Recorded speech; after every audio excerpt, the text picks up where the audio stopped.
Bonsoir. De la nécessité du secret en politique et de l'obstination des historiens à découvrir la vérité, tel sera l'un des thèmes abordés au cours de ce second numéro des Brûlures de l'Histoire, puisque le dossier sera consacré aux archives secrètes soviétiques.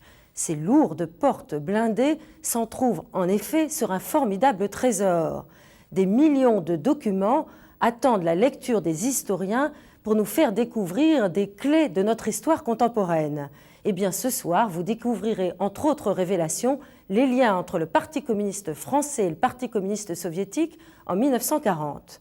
Et puis, dans l'actualité, nous ne quitterons pas le domaine de la croyance, puisque nous parlerons de Jésus. Non pas le Jésus de la Pietà de Botticelli, non, le véritable Jésus. Nous parlerons des circonstances de sa naissance jusqu'au mystère de sa résurrection, et nous avons organisé une controverse entre un passionné de Jésus qui croit en la messianité de Jésus et un spécialiste de l'Antiquité, historien, qui lui ne croit qu'au texte. Mais tout de suite, le dossier, Stéphane Courtois, Patrick Rothman.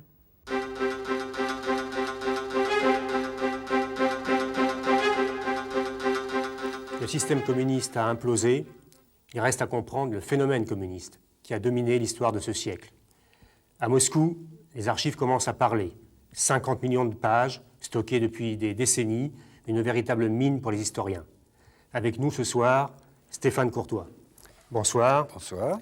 Vous êtes directeur de recherche au CNRS, vous êtes l'un des meilleurs spécialistes de l'histoire du communisme. Vous avez travaillé et vous travaillez encore sur ces archives soviétiques. Nous allons voir avec vous ce que sont ces archives, ce qu'elles peuvent nous apprendre de notre histoire. Et puis nous le verrons à travers le cas de Jacques Duclos, militant exemplaire, dirigeant du Parti communiste pendant 50 ans et agent actif de la liaison Moscou-Paris. D'abord un rappel, en images, la revue de presse.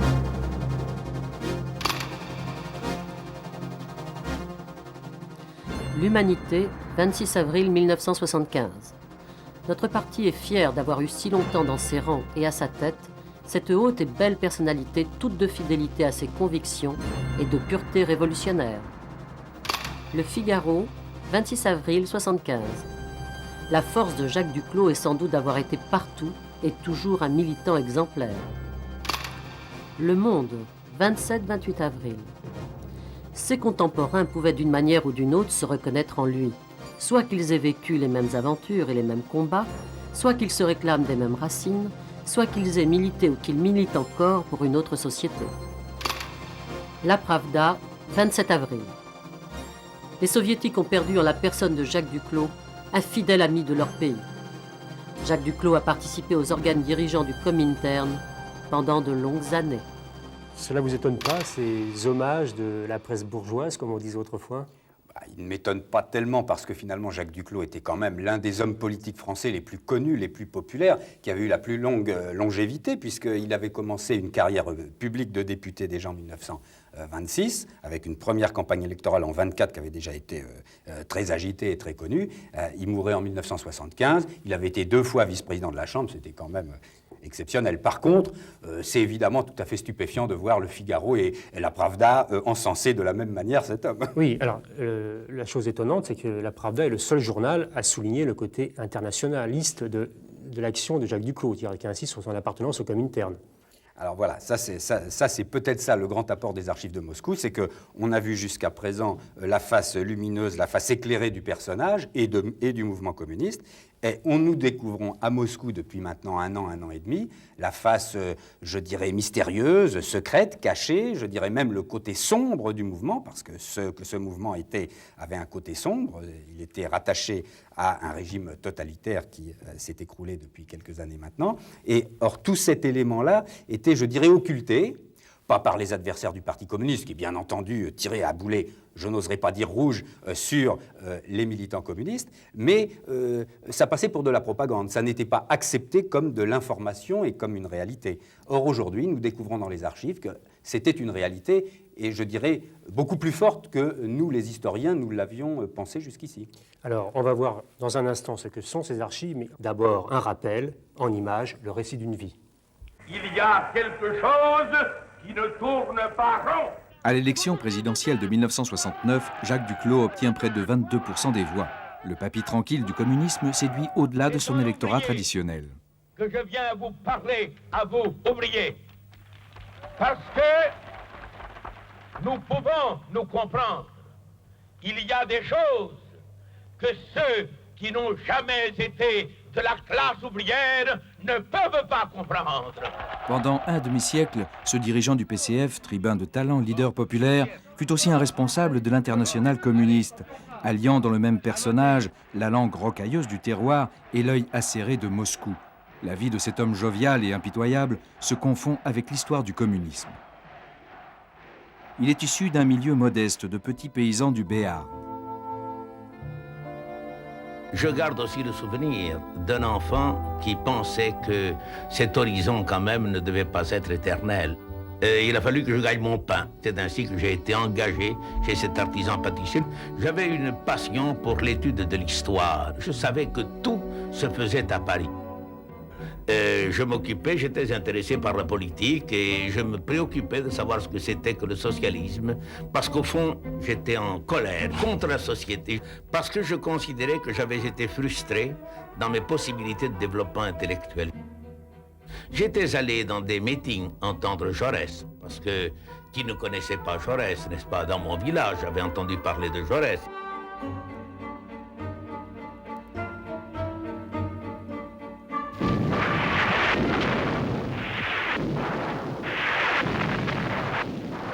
Alors que j'étais au front, j'ai eu l'occasion d'avoir 4 jours de permission pour venir voir mon frère.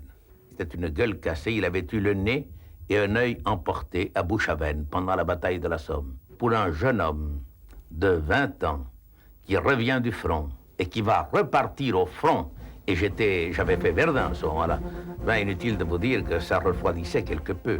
J'avais pu me rendre compte de ceci, c'est qu'il y avait des gens qui étaient fortunés et qui restaient à l'arrière. Tandis que moi, qui n'avais rien, j'étais en avant. Et je risquais ma peau, je risquais ma vie. Prisonnier en Allemagne pendant 2 ans, Duclos, comme des milliers de jeunes gens écœurés par la guerre, est ébloui par la Révolution d'octobre. Les bolcheviks imposent à leurs partisans d'adhérer aux thèses de la Troisième Internationale. C'est la scission du mouvement ouvrier. Lénine a compris que si un homme comme Marcel Cachin se prononçait, lui qui était représentant d'une tendance importante du Parti socialiste, s'il prenait position en faveur de l'adhésion, on pouvait avoir une majorité au prochain congrès du Parti socialiste en France. En janvier 1921, au lendemain du congrès de Tours, Duclos adhère à la section française de l'Internationale communiste.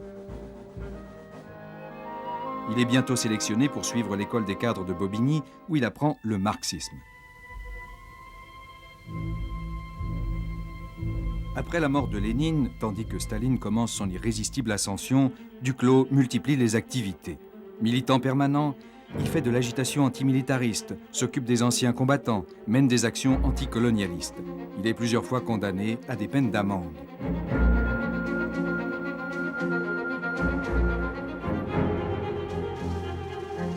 Et c'est à cette époque-là qu'un homme comme Henri Barbus, qui avait milité pour l'adhésion à la Troisième Internationale sans être membre du Parti socialiste, Henri Barbus a dit « On les attaque, je viens ». Pour le jeune parti communiste, les adversaires sont les socialistes, les camarades d'hier devenus des ennemis de classe.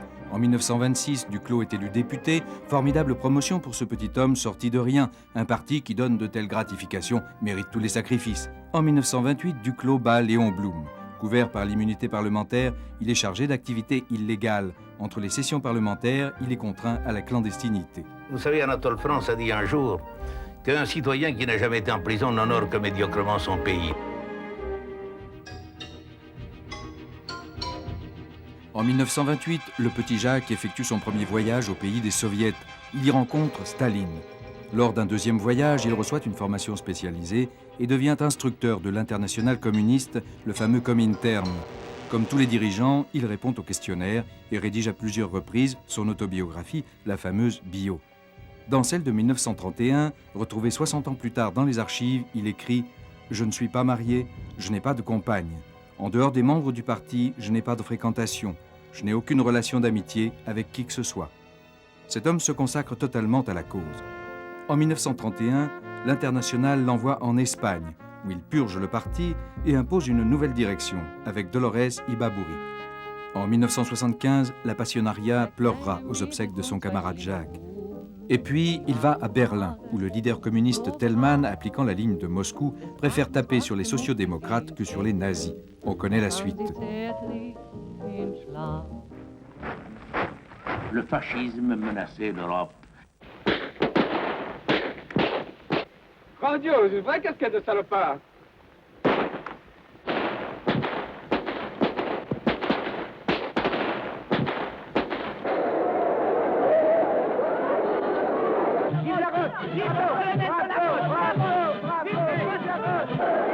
Rien à faire. Si, il y a le Parti communiste.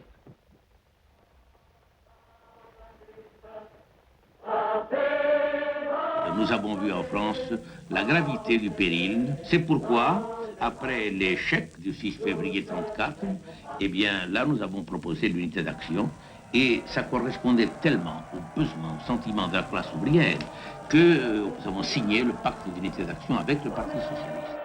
Duclos applique la nouvelle orientation de Front populaire avec le même entrain qu'il orchestrait celle du classe contre classe. Il est vice-président de la Chambre des députés. Plus que jamais, dans le même temps, il est un des hommes clés du Comintern. À son 7e congrès, l'Internationale communiste confirme la ligne. À l'Internationale, on ajoute la Marseillaise. Thorez revient de Moscou, unitaire pour deux.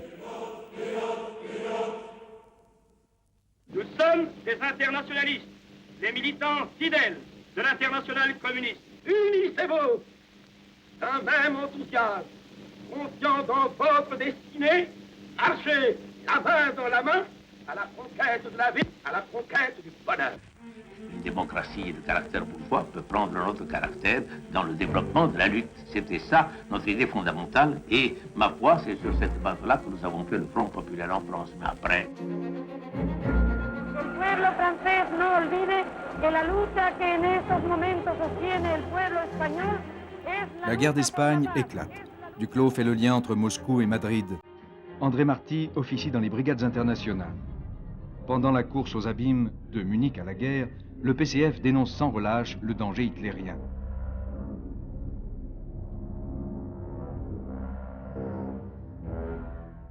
Avec le pacte germano-soviétique, tout bascule. Les consignes arrivent de Moscou. Il faut abandonner la lutte pour la démocratie et contre le fascisme, dénoncer la guerre impérialiste. Le PCF tangue, puis approuve. Duclos n'est pas troublé. Il applique la nouvelle ligne et écrit au président de la Chambre pour demander une paix immédiate avec Hitler. La presse communiste est interdite, le PCF est dissous, les militants sont poursuivis, Duclos clandestin passe en Belgique.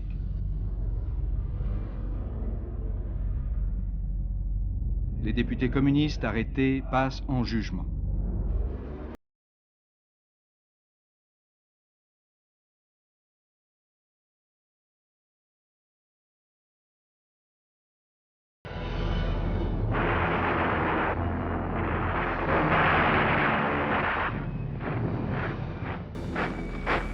N'êtes ni vendu, ni trahi, ni abandonné. Ceux qui vous le disent vous mentent et vous jettent dans les bras du communisme. Le 15 juin 1940, Duclos arrive à Paris dans une voiture diplomatique avec Maurice Tréand, chef du service des cadres du PCF, et Eugène Fried, instructeur de l'Internationale communiste, chargé de suivre le PCF. Les Allemands sont entrés dans la capitale la veille. Les trois hommes ont perdu tout contact avec le parti. Duclos, ainsi que l'atteste une note de Fitine, chef de la section étrangère du NKVD à Dimitrov, doit se planquer pendant 2 jours à l'ambassade du RSF. Le 17 juin, l'Humanité clandestine titre en français et en allemand « Prolétaires de tous les pays, unissez-vous », une orientation pacifique marquée par l'éditorial qui dénonce l'Angleterre impérialiste. Le même jour, le 17 juin, Maître Foissin, un avocat communiste, est abordé par un de ses confrères, proche des Allemands, qui lui explique que les communistes pourraient reprendre une existence légale avec l'accord de l'occupant. Foissin avertit Tréand, qui prépare aussitôt la reparution légale de l'Humanité. Le 18 juin, Tréand envoie une militante, Denise Ginolin, au service de presse de la Commandantur, 12 boulevard de la Madeleine. Elle rencontre le lieutenant Weber, qui prend bonne note de la demande. Ce même 18 juin, entré dans l'histoire par un célèbre appel, les communistes entament donc des négociations avec les Allemands. Étonnant. Pas tant que cela si on se réfère au contexte, celui du pacte germano-soviétique. Pas étonnant non plus si on lit l'Humanité clandestine du 19 juin, qui a disparu de toutes les collections sauf des archives soviétiques. Ce jour-là, en effet, l'Humanité reproduit sans commentaire un communiqué officiel allemand. Le 19, Denise Ginolin revient à la commandanture et dans l'après-midi, on lui donne l'autorisation de parution de l'Humanité à condition que les articles soient soumis à la censure allemande. C'est l'ambassadeur allemand Otto Abetz qui prend l'affaire en main. Il reçoit dans les jardins de l'ambassade Tréhan, Ginolin et Catla. La discussion avance. Le détail de toute cette affaire est raconté par Duclos lui-même dans un long rapport envoyé à Moscou le 2 juillet. Rangé dans les archives pendant un demi-siècle, il permet de reconstituer sans risque d'erreur toute la chronologie de ces négociations. À Moscou, les dirigeants de l'Internationale s'inquiètent. Torres donne l'ordre d'interrompre tout contact et considère Duclos comme responsable de l'application de cette directive. Celui-ci répond le 21 août que tout pourparlers ont cessé, ainsi que l'atteste ce document annoté par Dimitrov. Un peu plus tard, celui-ci informe Staline.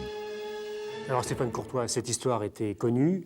Jacques Duclos en parle même dans ses mémoires. Il donne la responsabilité à des militants subalternes. Mais alors, précisément sur ce cas, qu'est-ce que les archives que vous avez dépouillées nous apprennent qui permettent d'établir de manière sûre la vérité ? Là, on a un cas tout à fait typique d'une affaire qui fait polémique en France depuis près de 50 ans, c'est-à-dire effectivement la tentative de négociation, ou ce qui était considéré comme une tentative de négociation du Parti communiste français avec l'occupant allemand en juin, juillet, août 1940 pour faire reparaître le parti légalement. Jacques Duclos, alors pendant très longtemps, les communistes ont nié purement et simplement que ça se soit produit. Et puis, dans ses mémoires, au courant des années 70, Jacques Duclos avait commencé à expliquer la chose en disant qu'effectivement, quelques militants avaient pris cette initiative, c'était une erreur, ils s'en étaient aperçus immédiatement, ils avaient d'ailleurs été critiqués et on n'en parlait plus. Bon. Et puis, on en était resté là. Et j'arrive donc à Moscou il y a 1 an, je demande divers dossiers qui avaient l'air intéressants, je les ouvre et à ma stupeur absolue, je découvre donc des rapports manuscrits de Jacques Duclos, très longs, expliquant en détail tout le processus de la négociation. Alors, évidemment, quand on tombe sur des documents comme ça, on est véritablement estomaqué, hein, d'autant que Duclos n'a pas envoyé qu'un rapport. Hein. Alors, ce qui est très intéressant, c'est qu'en temps ordinaire, le Parti communiste français avait le contact avec Moscou par des postes émetteurs-récepteurs. Il se trouve que, à la suite de diverses circonstances, le poste de Duclos ne fonctionnait plus. Et donc Duclos a été obligé de rédiger ces très longs rapports qu'il a fait porter par porteur, on ne sait pas très bien par quel biais, puisque les rapports ont mis une quinzaine de jours à aller de Paris jusqu'à Moscou, mais ils sont arrivés, hein, ils sont actuellement dans les archives. Et on a là un exemple, si vous voulez, sur une affaire extrêmement précise qui se produit sur 2 mois et demi, qui était totalement inconnue, c'est-à-dire sur laquelle nous n'avions aucun élément tangible. Nous avons tout le détail de l'affaire. Et on voit dans ces archives que l'affaire remonte jusqu'à Staline. Alors, ce qui est passionnant, c'est que donc, Duclos envoie son premier rapport. Dès que ce rapport est arrivé à Moscou, réunion de l'Internationale communiste, réunion de la Commission française, débat, discussion, télégramme, contre-télégramme, etc. Tout un processus se met en route pour établir les directives et les faire parvenir à Duclos. Mais étant donné les circonstances, c'est la guerre, c'est l'effondrement français, c'est etc., les communications sont très longues. Et donc, pendant la durée du retour des directives de Moscou, Duclos, lui, continue à négocier de plus en plus avec les Allemands, il s'en fait. Hein. Et alors, la direction de l'Internationale, très inquiète et ne sachant plus quoi faire, s'adresse finalement à Staline. Ce qui était très intéressant parce que ça prouve que même pour une affaire finalement minime qui concernait le parti français, à une époque où tout était effondré, etc., où il n'y avait quasiment plus de parti communiste français en France, eh bien, ça remontait jusqu'à Staline et qu'à plusieurs reprises dans cette affaire, c'est remonté à Staline. C'est clairement lui qui a donné les directives feu vert ou feu rouge, en l'occurrence feu rouge, arrêter toute négociation avec les Allemands, vraisemblablement en fonction de sa propre politique étrangère du moment. Et ensuite, le dernier document que vous montrez, très intéressant aussi, puisque Dimitrov rend compte à la fin en disant « Camarade Staline, vos ordres ont été exécutés, tout est terminé ». Les négociations ont donc échoué. Retournons à l'été 40 et à l'itinéraire de Jacques Duclos. La ligne du PCF reste la dénonciation de la guerre impérialiste. L'Allemagne nazie n'est pas attaquée. L'exemple vient de loin, puisque le 1er mai 1941, comme le montrent ces images, des officiers supérieurs de la Wehrmacht assistent au défilé sur la place Rouge. 3 semaines après, Hitler lance son armée à l'assaut de l'URSS. J'ai vécu clandestinement, figurez-vous, une première fois pendant plus de 3 ans, et puis pendant toute la guerre. Et pendant la guerre, ma tête était mise à prix. C'était pas une petite chose. Et puis, non seulement nous avions, alors pendant la guerre, non seulement nous avions la Gestapo qui nous cherchait, mais la police de Vichy aussi nous cherchait. Nous avions 2 forces dirigées contre nous. Des milliers de communistes combattants de l'ombre tombent dans le combat clandestin.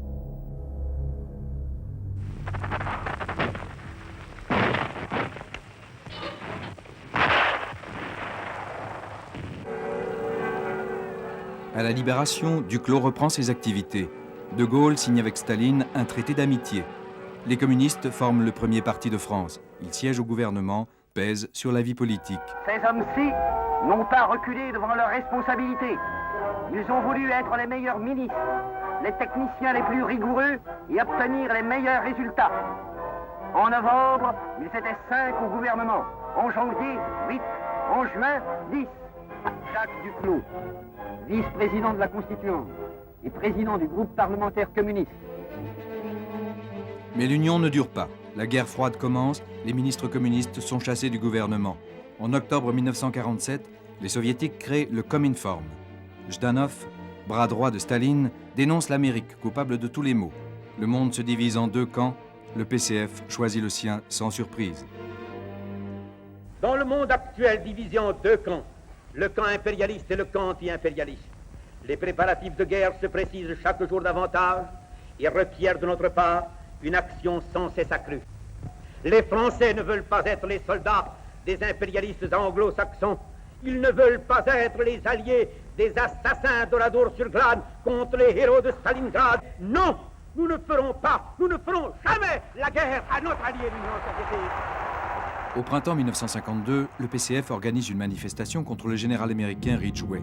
Le soir du défilé, Duclos est arrêté dans sa voiture. Il a dans sa serviette 2 pigeons destinés à la casserole et, suprême imprudence, son carnet où il note tout, y compris les noms des responsables communistes.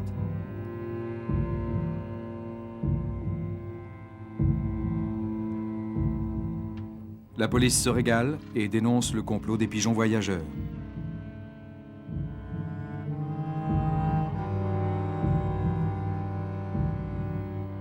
Toujours fidèle, Duclos est au cœur de la purge qui liquide Marty et son camarade de la résistance, Tillon.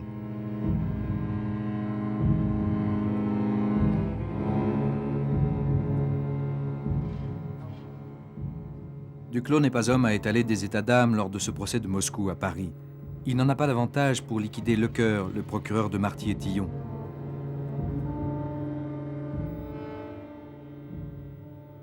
Quand le petit père des peuples disparaît, Duclos en larmes annonce au comité central réuni ce jour-là la mort du camarade Staline. En 1956, dans les soubresauts du mouvement communiste qui suivent le rapport Khrouchtchev, Duclos fait partie du camp des vieux staliniens qui refusent toute évolution, toute autocritique. De retour de Moscou, ayant entendu Khrouchtchev dénoncer les crimes de Staline, il fait encore applaudir le nom du dictateur dans un meeting.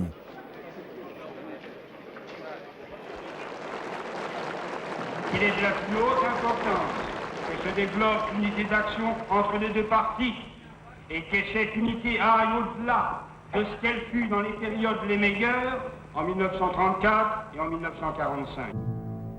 Maurice Thorez disparaît, mais Duclos ne lui succède pas. Âgé, malade, il semble dans une semi-retraite. Mais il reste l'homme de confiance des soviétiques. Communisme, espoir et jeunesse du monde.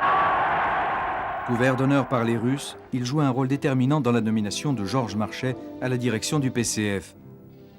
Jusqu'au bout, la fidélité à lui-même, à son parti, à Moscou. Ma philosophie de l'homme est la suivante. Je compare l'homme à un vélo. Tant qu'il roule, le vélo tient debout. Quand il ne roule plus, il tombe, il se couche.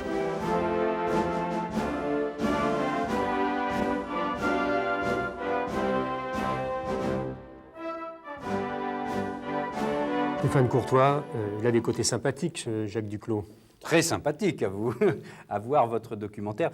Et effectivement, on a une présentation du côté tout à fait lumineux, je dirais, du côté tout à fait populaire, même ouvrier, il insiste souvent sur ce point, et finalement du côté très sympathique au sens le plus fort du terme, de Jacques Duclos, qui était effectivement une des grandes figures emblématiques du mouvement communiste français. Est-ce qu'on peut dire vraiment qu'il a été cet œil de Moscou sur le PC français, cet agent de liaison? Aujourd'hui, les archives nous apprennent ça? Tout à fait indéniable. Je ne dirais pas qu'il a été l'œil de Moscou, il a été l'un des yeux de Moscou, parce qu'il y avait certainement différentes sortes de militants, français ou internationaux, qui surveillaient le parti français et qui avaient des connexions particulières avec des sphères soviétiques bien particulières dont nous allons reparler. Alors, quand vous dites ça, naturellement, c'est que vous avez vu des traces de cela, bien des preuves dans ces archives. Alors, avant d'aller plus loin, nous allons voir maintenant, grâce à un reportage de Marcel Tria à Moscou, justement ce que sont ces archives et plonger dans les archives soviétiques. Des secrets bien gardés. Des portes blindées plus hermétiquement closes que la caverne d'Ali Baba et qui s'entr'ouvrent, enfin, pour les chercheurs. Pendant plus de 70 ans, seuls quelques agents du KGB et quelques historiens officiels purent pénétrer ainsi dans le Saint des Saints, au deuxième sous-sol des archives secrètes du PCUS. Des millions de documents dormaient dans ces armoires pieusement répertoriés. Comme ce dessin d'un enfant de 12 ans, un certain Vladimir Ilitch Ulyanov, un garçon plein de promesses qui deviendra un jour Lénine. Au prix de quelques tracasseries bureaucratiques, les historiens russes et étrangers ont aujourd'hui accès aux copies sur microfilm des pièces qui constituent ce fabuleux gisement historique. Le français Nicolas Werth s'est spécialisé dans l'étude de la Tchéka et du GPU, les ancêtres du KGB, et de leur fondateur, Félix Dzerzhinsky. Ce matin, la pêche est plutôt bonne. Ce sont les comptes rendus hebdomadaires de la GPU, de la police politique, envoyés directement à Lénine en juillet 1922. Et là, nous avons un document sur une grève de typographes à Moscou, le 8 juillet 22, avec les raisons pour lesquelles les ouvriers ont fait grève. Le professeur Firsov recense de son côté des documents totalement inédits et plus explosifs encore, les archives du Comintern, l'internationale communiste. En 10 ans, la moitié de ses fonctionnaires fut exterminée sur ordre de Staline, mais l'organisation et son leader, le Bulgare Georges Dimitrov, ne cesseront pourtant de servir de courroie de transmission aux diktats imposés par le Kremlin aux dirigeants communistes du monde entier. Destinataire du document que nous allons découvrir, le parti de Maurice Thorez, engagé depuis 1936 dans une stratégie d'union contre le fascisme. La Deuxième Guerre mondiale vient d'éclater. Vous voyez ici la signature de Dimitrov. Il confirme, le 8 septembre 1939, les directives destinées au Parti communiste français concernant la nécessité de changer décidément sa position et affirmant que le seul pays fasciste engagé dans cette guerre est la Pologne, pas l'Allemagne. C'est pourquoi on ne peut poursuivre la politique précédente, celle du Front populaire, celle de l'antifascisme. Il faut combattre le gouvernement français impérialiste.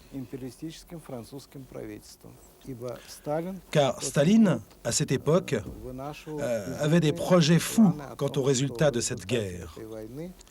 Il pensait que le nazisme était une force anticapitaliste et que cette guerre pouvait mettre fin au capitalisme dans le monde entier. Quelques mois plus tard, en application de cette ligne imposée par Staline, les communistes français demanderont aux autorités allemandes l'autorisation de faire reparaître l'humanité au grand jour dans la France occupée. C'est un peu renversant quand même. Est-ce que c'est vraiment ces archives, est-ce que c'est fiable vraiment? Est-ce qu'on peut en leur faire confiance? Oui, alors d'abord, il y a une masse absolument gigantesque d'archives. Vous avez parlé de 50 millions de pages tout à l'heure. En fait, c'est beaucoup plus que ça. Ce sont des centaines de millions de pages. Donc déjà, si on imaginait qu'il a fallu faire des centaines de millions de pages de faux, qui la plupart du temps sont des pages manuscrites, comme celle que montrait M. Firsov à l'instant, c'est tout à fait impensable. D'autre part, ces documents se répondent et se renvoient les uns aux autres. Sur chaque affaire importante, il y a des centaines de documents avec les discussions, les négociations, les réunions de telle et telle commission, de tel et tel responsable, les lettres à Staline, les retours, etc. Donc, il est évidemment tout à fait invraisemblable que ces documents aient été trafiqués d'une manière ou d'une autre. Il faut dire d'ailleurs que ces archives que nous avons aperçues à l'instant sont conservées dans des conditions tout à fait exceptionnelles. Je dois dire que quasiment toutes les archives du monde pourraient venir prendre exemple sur la manière dont ces papiers ont été archivés. Tout est microfilmé comme ça Non, alors là, moi personnellement, je consulte énormément de papiers originaux, les originaux eux-mêmes. Là, Nicolas Werth accédait à des dossiers qui étaient vraisemblablement très anciens, de 1918, etc., qui avaient sans doute été microfilmés pour faciliter la consultation. Mais en fait, le chercheur accède directement aux originaux, et je dois dire que c'est tout à fait fascinant de voir ces originaux qui, la plupart du temps, sont annotés, comme on l'a vu là, de la main même de Dimitrov, de Manouilski, de Torres, de Duclos, etc. Alors encore une question sur ces archives. Est-ce qu'il y a plusieurs lieux, plusieurs centres d'archives? Est-ce que sont toutes ouvertes? Alors, il y a effectivement un certain nombre de centres d'archives. Les deux principaux pour les recherches sur le communisme actuellement sont celui que nous voyons, le centre dirigé par M. Anderson, qui conserve toutes les archives du mouvement communiste et du Parti communiste soviétique de 1917 à environ 1945-46. Oui. Il y a un deuxième centre qui, lui, conserve la suite, c'est-à-dire en gros de 1946 jusqu'à 1991. Et puis alors, il y a beaucoup d'autres centres, les archives du KGB, les archives de l'armée, les archives des affaires étrangères. Il faut bien dire que les archives que nous avons eues à l'écran, tout ça n'est pas encore ouvert. Voilà, alors celles que nous avons vues là sont celles qui sont les plus ouvertes. Oui. Et je dois dire qu'on peut vraiment remercier les archivistes russes de ce centre de nous permettre d'accéder avec de très grandes facilités. Par contre, des archives essentielles, les plus importantes, celles du KGB, celles de l'armée et les archives, ce qu'on appelle les archives du président, qui sont en fait les fonds des secrétaires généraux du Parti communiste soviétique, en particulier évidemment de Staline, sont pour l'instant fermées. Alors dans le film tout à l'heure, on a vu les fameuses bios que remplissaient les militants quand ils allaient à Moscou. Ça fait partie donc de ces archives, vous avez beaucoup travaillé là-dessus. J'aimerais qu'on les revoie d'ailleurs pour que vous nous expliquiez, c'est un instrument de travail, à quoi servent ces bios? Alors ça, c'est sans doute l'une des choses les plus secrètes que nous ayons découvertes à Moscou, c'est tout ce qui concerne ce qu'on appelle le service des cadres. Parce qu'il faut savoir que le mouvement communiste, d'un petit parti comme par exemple le Parti communiste belge, jusqu'à de très grands partis et jusqu'au Parti communiste dans le monde entier, était géré, je dirais, comme une entreprise capitaliste où il y a un service de gestion du personnel et où on sélectionne les gens pour savoir quels sont ceux qu'on va pouvoir affecter pour telle et telle tâche en fonction de leur capacité, de leur fidélité, de leur orthodoxie, etc., des langues qu'ils parlent, des connexions qu'ils ont dans tel ou tel pays. Et ça, c'est le service des cadres. Ça a été mis en place très tôt par les Russes et ça a été ensuite étendu à l'ensemble du mouvement. Pour le Parti français, la section des cadres est créée en 1932 et ensuite elle prend beaucoup d'ampleur à partir du milieu des années 30, c'est-à-dire que chaque militant qui commence à monter dans l'appareil, c'est-à-dire avoir des responsabilités, doit remplir des formulaires biographiques comme celui-ci, où en français, le formulaire du milieu des années 30 est considérable, il fait 74 questions, donc en 74 questions, on a le moyen, on a le temps de faire le tour de l'individu, et pour les militants les plus responsables, alors évidemment, eux, ils sont rattachés, je dirais, directement au service des cadres de l'Internationale communiste, qui est d'ailleurs dirigé, en fait, par des Russes de la police politique, du NKVD ou du GPU. Et donc, ils vont à Moscou, ils remplissent là des autobiographies, ce qui est encore tout autre chose, parce que là, ils ne répondent pas à un formulaire. Ils en remplissent plusieurs dessus. Ils en remplissent même plusieurs d'affilée. On verra, Jacques Duclos en remplit une, par exemple, fin 1931, une autre en janvier 1932. Oui, c'est ça. Les services comparent les textes, voient s'il y a des détails qui viennent, qui reviennent, qui disparaissent, etc. Et là, c'est encore tout autre chose, parce que l'autobiographie, c'est le militant livré à lui-même devant une feuille blanche. Il doit raconter sa vie, et tout. Et je dois dire, ce sont des documents sur le plan historique très émouvant, et sur le plan sociologique tout à fait extraordinaire. J'imagine que pour vous, ce n'est que le début d'un long travail. On peut dire qu'il y a 10, 15, 20 ans de travail. Ce sont rien que sur le Parti français, ce sont des millions de pages. Donc, vous imaginez, sur l'ensemble de l'Internationale communiste, c'est-à-dire environ 60 ou 70 partis dans le monde entier, autant de documentation, plus tout l'appareil tout l'appareil interne de l'Internationale, qui comprenait des milliers de personnes, à Moscou même, avec des services clandestins de faux papiers, d'argent, d'armes, etc., dans le monde entier. Donc on doit s'attendre à des révélations dans les 10 ans qui viennent sur l'histoire du mouvement communiste. Les révélations ne font que commencer, on va aller de surprise en surprise, c'est tout à fait évident. Bon, hélas, on est obligé pour ce soir de s'arrêter là. Merci Stéphane Courtois. Je renvoie au numéro de la revue Communisme que vous dirigez, où vous avez fait un article d'ailleurs, où vous racontez en détail, à partir des archives soviétiques. Nous publions pour la première fois donc des articles qui se fondent sur à partir des archives du communisme, et notamment cette histoire de la reparaison de l'humanité, pour ceux que cela intéresse. Et je montre 2 autres livres, Hôtel Luxe, qui vient de sortir, Arkady Waksberg, qui raconte l'Hôtel Luxe, c'était un hôtel où descendaient les Kominterniens à Moscou, et aussi fait à partir des archives qui s'ouvrent à Moscou et qui racontent donc l'histoire de ces Kominterniens à partir des archives. Et je signale la sortie d'une remarquable biographie de Boris Souvarine, que vous connaissez naturellement, qui était un des fondateurs du Parti communiste et aussi l'un de ses premiers opposants, Boris Souvarine, qui avait écrit une remarquable biographie de Staline, la première. La première, absolument. Voilà. Le premier historien, entre guillemets, du communisme à chaud, puisque c'était au beau milieu des années 30. Chez Robert Laffont. Voilà, merci Stéphane Courtois. Les brûlures de l'histoire, suite. Chaque semaine, nous vous donnons rendez-vous avec l'histoire en images grâce aux archives Pathé, une sorte de remontée dans le siècle à travers le sport, la littérature, la politique et tous les événements. Alors, une semaine dans le siècle, les archives Pathé depuis 1913.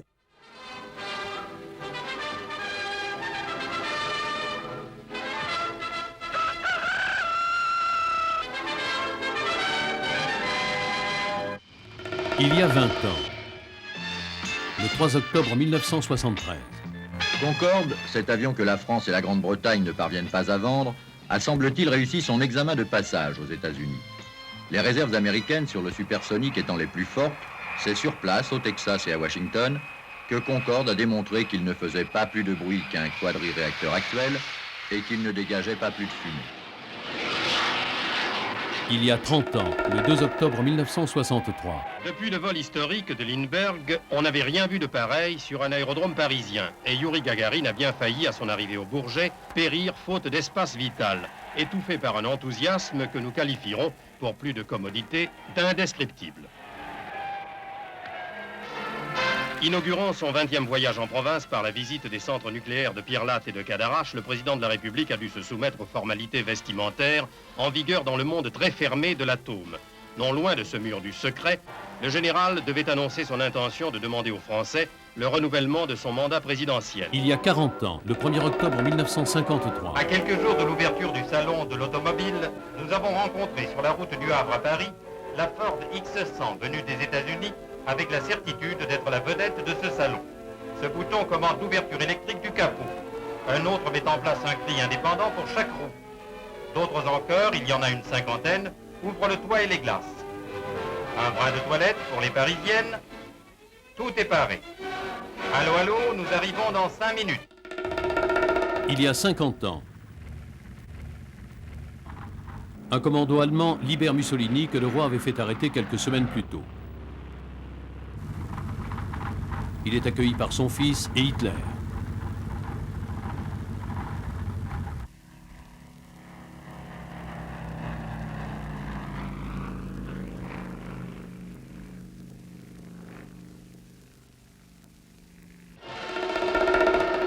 Il y a 60 ans, le 4 octobre 1933.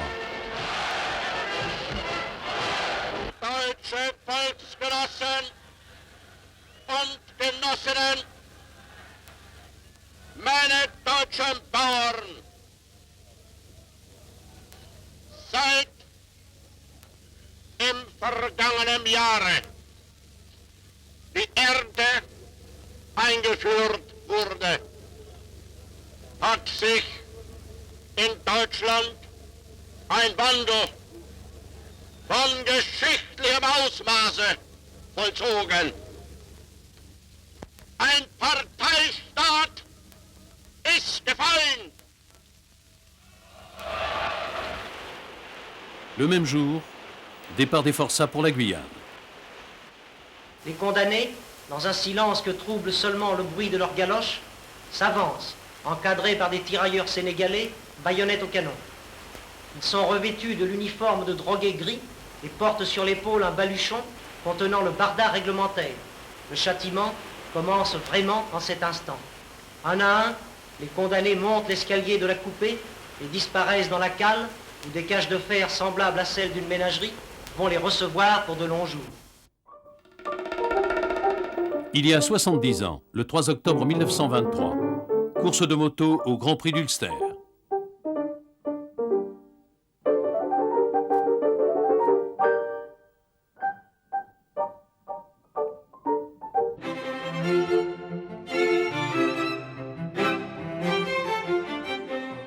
Tout relève de l'histoire, y compris Jésus. C'est un point d'interrogation que je vous pose et que nous allons poser avec Claude Aziza, latiniste, spécialiste de l'Antiquité, et puis Jean-Claude Barrault. Alors, première question, Jésus n'est pas né en 0 ? Non, il est né en -6 ou -7, au temps du roi Hérode le Grand, qui est mort en -4.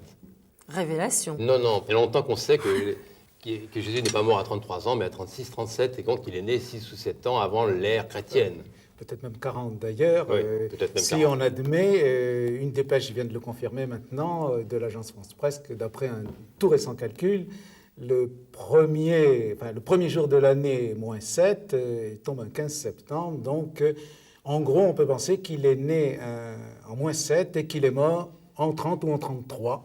Voilà. Peut-être plutôt en 33 qu'en 30, mais là on peut discuter. Si l'on admet aussi qu'on peut recalculer la date de sa mort, qui pose un problème extraordinaire, puisque les évangiles ne sont pas d'accord. Les synoptiques, les 3 évangiles de Luc, Marc et Matthieu... On ne va pas tout de suite parler de sa mort. Si vous voulez, mais enfin, il a vécu une quarantaine d'années. Voilà. Alors, le physique de Jésus, beau, plutôt pas mal, genre bitnique, sympathique. Pas bitnique, Jésus était un Méditerranéen, brun, un peu basané. Il me fait penser au tableau de Bonaparte jeune, par David, un peu vif, probablement pas très grande, taille moyenne. Enfin, un Méditerranéen. Oui. Pas un Suédois. Je dois dire que vous n'avancez pas beaucoup quand vous le décrivez comme ça, mais je voudrais peut-être rappeler qu'on a donné, dès les premiers siècles, différents portraits de Jésus. Assez bizarrement, les premiers pères de l'Église le tenaient pour plutôt petit à la suite d'une erreur de traduction d'un évangile, et en même temps assez laid. Et puis, à mon avis, je crois que la première apparition d'un Jésus blond avec des cheveux frisés remonte au 8e siècle. Non, je ne pense pas qu'il était laid, parce qu'il était très admiré par les femmes dans l'Évangile. Ah, ça n'empêche pas. Oui, c'est ce que vous dites aussi, vous le décrivez. En fait, il semble, là aussi, vous dites qu'il est en bonne santé, parce qu'il est en bonne santé parce que... C'est un grand marcheur. Il fait des dizaines de kilomètres, il n'est jamais malade. Oui. Enfin, si. Il mange pas beaucoup. En tout cas, il n'est jamais montré malade. Il n'est jamais montré malade. Mais comme on parle beaucoup de maladies, je pense que s'il avait été malade, on l'aurait montré. Alors, son pays, Galilée, Samarie, Judée... Alors, son pays, c'est la Palestine, mais surtout la Galilée. C'est un Galiléen. Sa ville, c'était Nazareth, dans la Galilée des collines. Et puis, comme il n'a pas été reçu par sa famille et par les siens, il est descendu sur le lac de Tibériade, qui est un endroit absolument extraordinaire. Il y a beaucoup de la nature très très belle, que Jésus d'ailleurs admire beaucoup. Il parle beaucoup de la nature, il l'admire au bord du lac. On avait le droit de dire Palestine, Claude Aziza, ça vous choque pas un peu? Non, ça ne me choque pas. Ça me choque pas. Ni Israël, ni Palestine. Ça me gêne de Palestine parce que c'est un terme qui s'est employé après la destruction du temple. Je suis d'accord avec vous, mais c'est pour que les téléspectateurs comprennent. C'est un peu anachronique. Voilà, disons en gros, si vous voulez, qu'il y a à l'époque la Galilée qui est sous contrôle d'Hérode Antipas, que les évangiles l'appellent Hérode, qui est un descendant d'Hérode le Grand, fils, que la Samarie, c'est une autre chose, et la Judée, qui est directement sous le contrôle romain depuis +6 après Jésus-Christ. Voilà. Des révélations sur Judas. Judas était vraiment un traître? Je pense que dans la trahison de Judas, il n'a pas trahi pour de l'argent. Il y a certainement... Judas, c'était un sicaire. C'est pas Iscariote, c'est le sicaire qui portait un couteau. C'était donc un résistant. Et il était lié au milieu de la résistance. Et il y a eu un grand malentendu entre Jésus et la résistance juive contre les Romains. Les résistants ont cru qu'il allait prendre la tête de la résistance. Et Jésus, sans condamner la lutte armée, n'a pas voulu prendre la tête de la résistance. C'est l'homme qui ne voulut pas être roi. Et à partir de ce moment-là, les résistants juifs, vont se détacher de lui. Oui. Claude Aziza. Oui, alors moi je suis en gros d'accord avec ce que vous dites.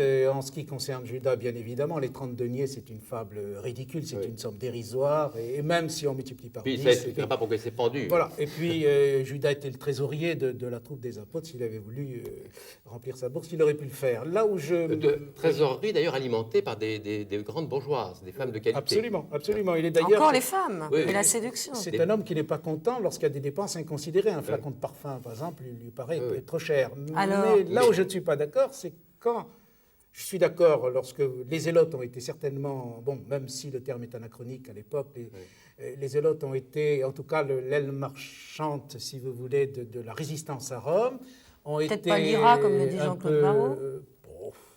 Oui, ça ne vous choque pas? Non, moi j'aurais dit plutôt, mais alors, je ne sais pas, j'aurais dit peut-être la Haganah, si vous voulez, c'est-à-dire la résistance à... La résistance juive. La résistance juive à l'occupant. L'IRA, c'est pour faire comprendre. Oui. Évidemment, c'est anachronique. Mais ce que je pense, c'est que, bien sûr, que les zélotes ont été déçus par l'attitude de Jésus, encore qu'il y a des thèses qui montrent qu'il était profondément lié au milieu zélote. Il y a deux zélotes parmi.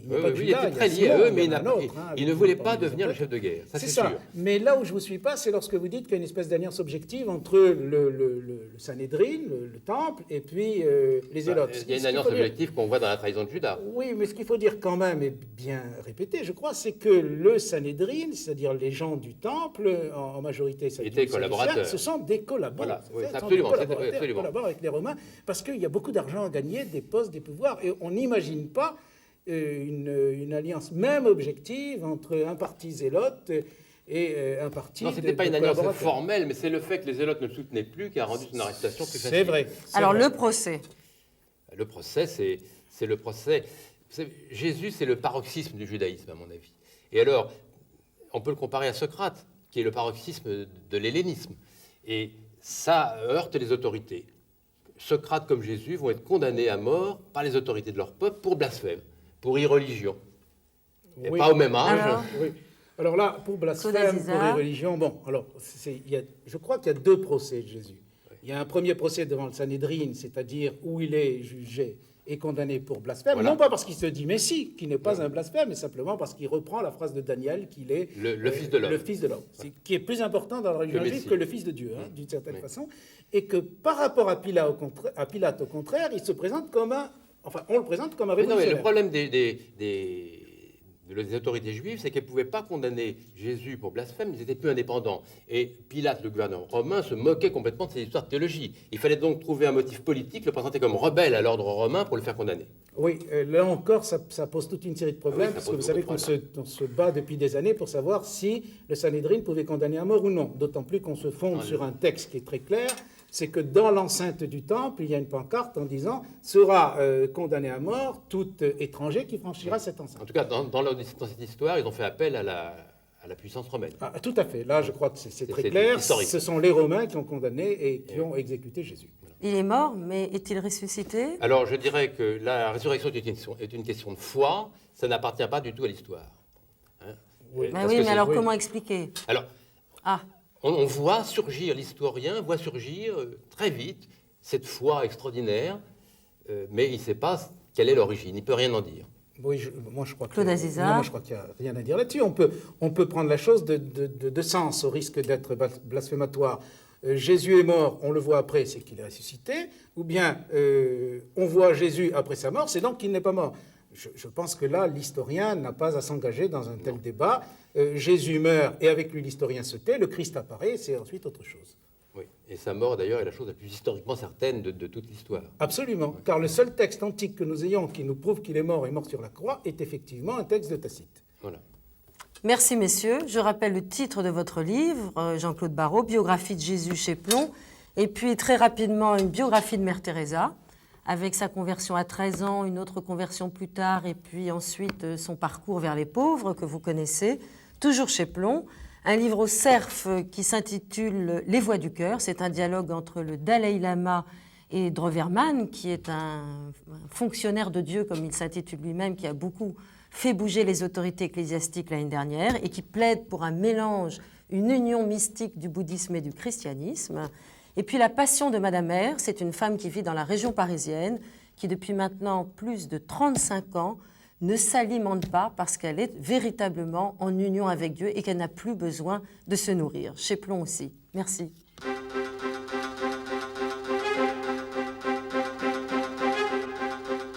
Les brûlures de l'histoire, suite et presque fin, c'est maintenant le moment de l'éditorial. C'est notre façon à nous de décrypter l'actualité par le biais de son explication historique. Ce soir, c'est Jean Lacouture qui va vous expliquer l'histoire récente du Cambodge.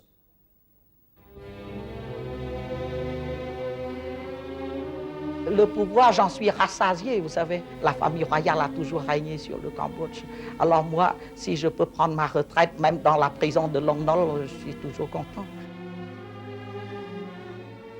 Le nom de Norodom Sihanouk, ancien et très récent roi du Cambodge, sera retenu par les manuels d'histoire comme celui du prince des paradoxes. Du roi Midas à la reine Christine, l'histoire des monarchies est une belle collection de traits où la fantaisie le dispute volontiers à l'arbitraire. Mais le roi du Cambodge peut se vanter d'avoir ajouté 2 figures au parcours imposé de la virtuosité souveraine. L'abdication en faveur de son père, le vieux prince suramarite en 1955, et la récupération d'un trône après 38 ans, pour lui, de vacances monarchiques. Ces inventions donnent la mesure de l'imagination et de l'audace du personnage, surtout si on ajoute ce 3e trait d'imagination historique.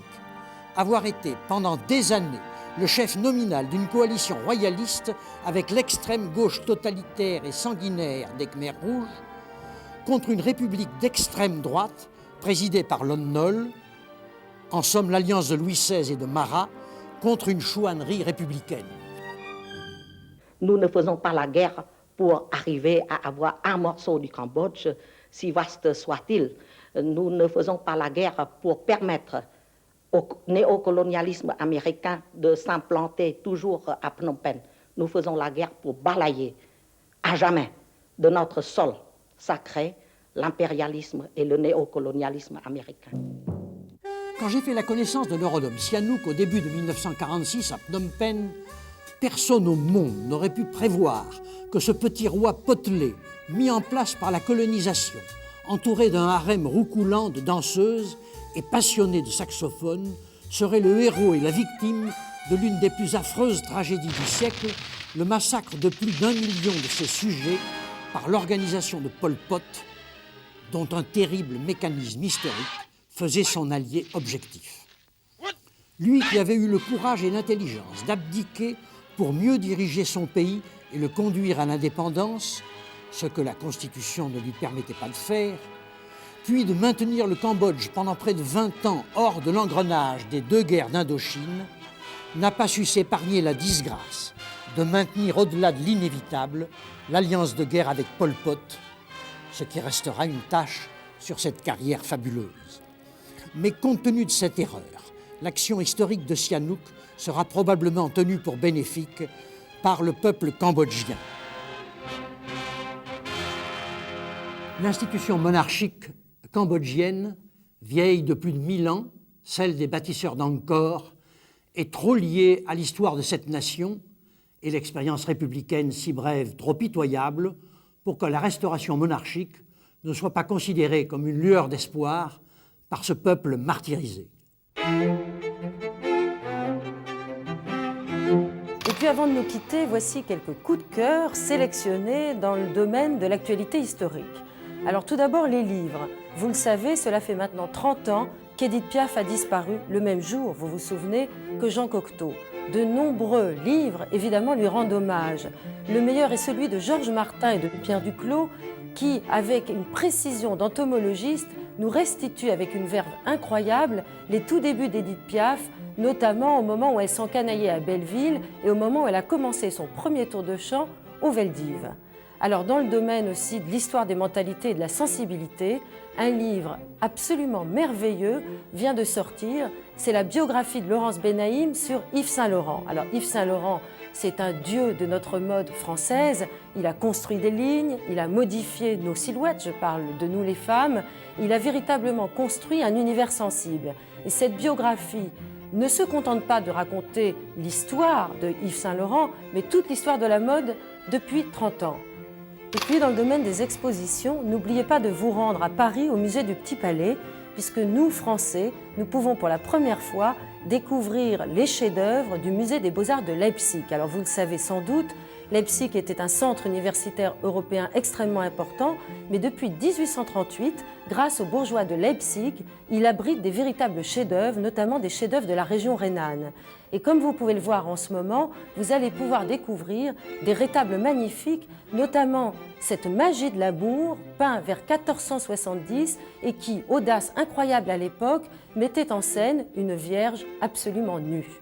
Exposition toujours, si vous voulez comprendre les racines de notre Europe bien chaotique en ce moment, eh bien allez au Musée national des Invalides, car s'y tient une exposition qui s'intitule de manière un peu coquine « Alliance ou flirt ?», point d'interrogation, l'alliance franco-russe. En effet, en 1893, une alliance signée entre Sadi Carnot du côté de la République française et puis Alexandre III du côté des tsars essayait d'organiser déjà une défense entre ces deux pays. Et déjà à l'époque, on parlait de l'hégémonie allemande. Donc vous y verrez des portraits, vous y verrez des gravures, vous y verrez la presse de l'époque, vous y verrez même des armes. Et c'est une exposition extrêmement passionnante pour découvrir ce que nous vivons actuellement dans le domaine européen. Les brûlures de l'histoire, et oui, c'est presque terminé, mais j'espère que nous nous retrouverons la semaine prochaine. Au sommaire du 3e numéro des brûlures de l'histoire, le dossier sera consacré à l'histoire d'une amitié, celle qui unissait Jean-Paul Sartre à Raymond Aron. Et bien évidemment, à travers l'histoire de cette amitié extrêmement orageuse, nous aborderons la période de la guerre et puis aussi la période de mai 68. Et puis l'actualité sera consacrée à l'histoire de la prostitution, l'âge d'or de la prostitution, l'âge des bordels sous la Troisième République, jusqu'à aujourd'hui, les maisons de passe. Mais je ne vous en dis pas plus. Les brûlures de l'histoire, bonsoir.